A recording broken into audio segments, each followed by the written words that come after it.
Well, hello there, Hage Elementary School. I'm Mr. Goldstein, and I want to read this book to you today. It's called Clark the Shark, written by Bruce Hale and illustrated by Guy Francis. Clark the Shark. In all the wide blue seas, in all the wide blue world, the top school for fish was Theodore Roosterfish Elementary. And of all the fish at Theodore Roosterfish, the biggest and the strongest was Clark the Shark.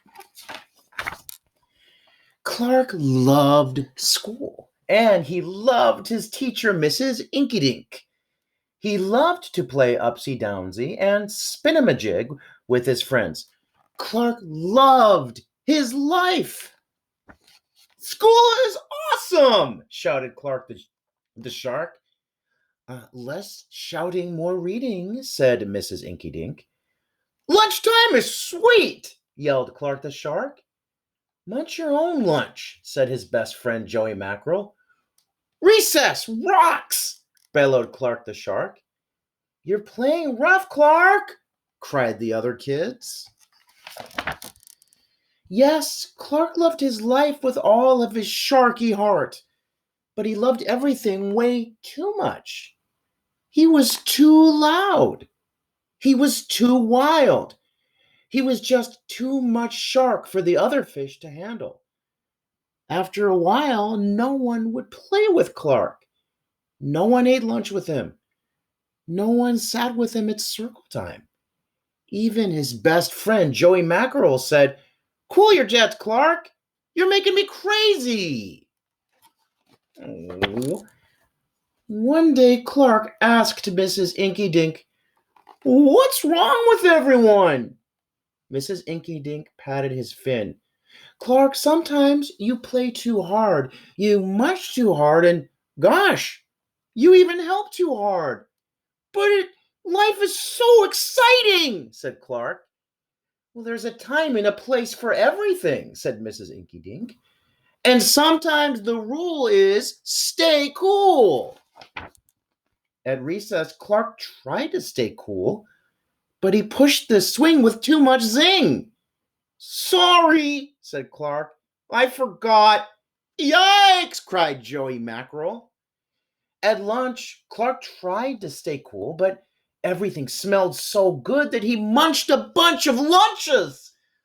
Sorry, said Clark. I forgot.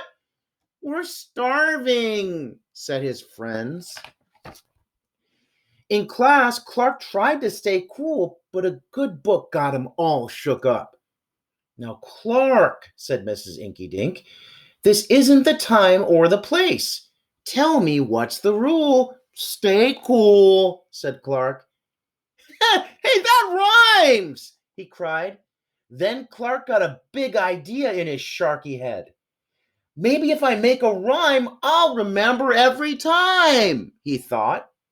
The next day, he put his plan to work. In class, when lessons got exciting, Clark wanted to bounce up out of his seat. Instead, he told himself, when teacher's talking, don't go walking. And what do you know? It worked! Attaboy, Clark, said Mrs. Inkydink. Clark smiled. Lessons are fun! At lunch, everything smelled so yummy. When Clark wanted to eat and never stop, he told himself, only munch your own lunch. And it worked again.